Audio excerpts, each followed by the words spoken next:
विश्व हिंदू परिषदेच्या मंदिर आयामाचे महाराष्ट्र आणि गोवा प्रांताचे प्रमुख अनिल सांबरे सर आहेत। अनिलजी, महाराष्ट्र सरकारनं मराठवाडामध्ये ज्या इनाम जमिनी आहे म्हणजेच धार्मिक संस्थांना जोडलेल्या ज्या जमिनी आहे ते वर्ग 2 पासून वर्ग 1 करण्याचा निर्णय घेतलेला आहे। मात्र विश्व हिंदू परिषद या निर्णयाला विरोध का करत आहे किंवा विश्व हिंदू परिषदेचा या निर्णयाबद्दल समाधान का नाही आहे? नाही, नमस्कार.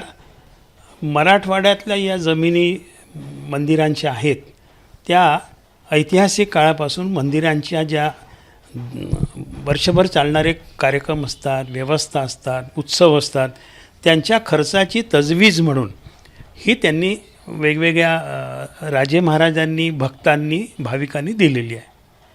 त्यामागची कल्पनाच अशी आहे की या शेतीचं उत्पन्न वापरलं जावं आणि शेती विकली जाऊ नये, कारण ही जमीन हेच त्यांचं एकमेव आणि कायमस्वरूपी उत्पन्नाचं साधन आहे.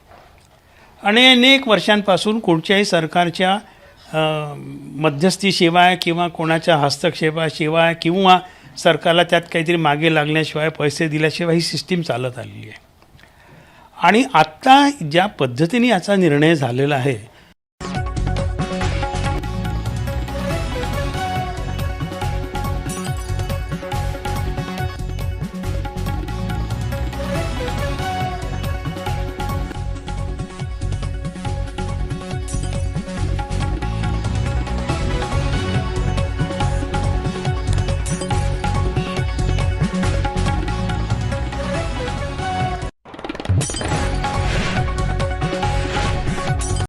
भक्त ही नहीं रहेंगे तो मंदिरों का क्या होगा?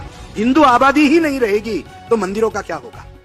कौन जाएगा दर्शन के लिए? तो हमारे दान का उपयोग केवल लकड़ी का दरवाजा चांदी का बनेगा, चांदी का दरवाजा सोने का बनेगा, केवल इसी में होगा क्या?